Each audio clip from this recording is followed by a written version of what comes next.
कोयला खदानों तथा कोल वॉशरीज के कारण वायु एवं जल गुणवत्ता में हो रही गिरावट और बढ़ते प्रदूषण को रोकने के लिए आपातकालीन, मध्यकालीन और दीर्घकालीन उपायों का प्रभावी क्रियान्वयन करने के निर्देश पर्यावरण मंत्री पंकजा मुंडे ने दिए। चंद्रपुर और यवतमाल जिले में कोयला खदानों तथा कोल वॉशरीज के कारण वायु एवं जल गुणवत्ता में हो रही गिरावट और बढ़ते प्रदूषण को रोकने के लिए अल्पकालीन, मध्यकालीन और दीर्घकालीन उपायों का प्रभावी क्रियान्वयन करने के निर्देश पर्यावरण मंत्री पंकजा मुंडे ने दिए। उन्होंने कहा कि केवल चर्चा तक सीमित न रहकर 3 चरणों में तैयार कार्य योजना को प्रभावी ढंग से लागू किया जाए।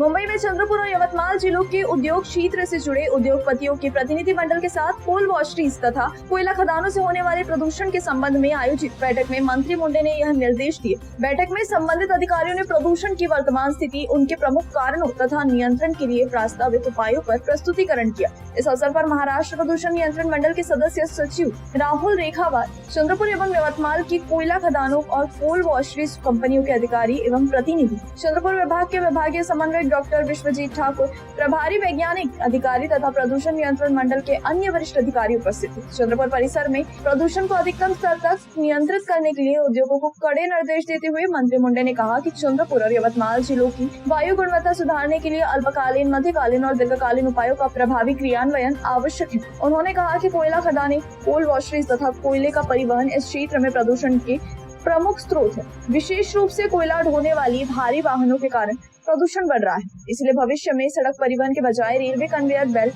तथा ढकी हुई कन्वेयर प्रणाली का अधिक से अधिक उपयोग किया जाए। उन्होंने निर्देश दिए हैं कि कोयला खदान एवं कोल वॉशरी उद्योग अल्पकालीन उपायों के लिए ठोस कार्य योजना तैयार करे तथा अगले 3 महीनों में लागू की जाने वाली सभी उपाय योजनाओं का विस्तृत विवरण शासन को प्रस्तुत करे। इस कार्य योजना में वृक्षारोपण, धूल नियंत्रण, प्रदूषण कम करने के उपाय, जन जागरूकता अभियान तथा पर्यावरण संरक्षण संबंधी कार्यों को शामिल किया जाए। उन्होंने कहा कि उद्योग अपने कॉर्पोरेट सोशल रिस्पॉन्सिबिलिटी फंड का उपयोग पर्यावरण संरक्षण के साथ साथ आसपास के गाँव में वृक्षारोपण, स्वास्थ्य सेवा, शिक्षा, सड़कों तथा अन्य मूलभूत सुविधाओं के विकास के लिए भी करे। यदि किसी आवश्यक बुनियादी ढांचे के लिए शासन की सहायता की जरूरत हो तो उसका प्रस्ताव प्रस्तुत किया जाए। सरकार हर संभव सहयोग प्रदान करेगी। पर्यावरण मंत्री ने कहा कि चंद्रपुर और यवतमाल का औद्योगिक विकास महत्वपूर्ण है, लेकिन उससे भी अधिक महत्वपूर्ण नागरिकों का स्वास्थ्य और पर्यावरण की सुरक्षा है। उन्होंने यह भी निर्देश दिए कि प्रदूषण नियंत्रण की कार्रवाई शुरू होने से पहले की स्थिति तथा उपायों के बाद हुए सुधार का रिकॉर्ड, फोटो और अन्य दस्तावेजों के माध्यम से रखा जाए ताकि प्रत्येक उपाय का वास्तविक प्रभाव आंका जा सके। बैठक में वेस्टर्न कोलफील्ड्स लिमिटेड के प्रतिनिधियों ने जानकारी दी कि संस्था द्वारा लगभग 400 हेक्टेयर क्षेत्र में 2 लाख पौधों का वृक्षारोपण किया जाएगा।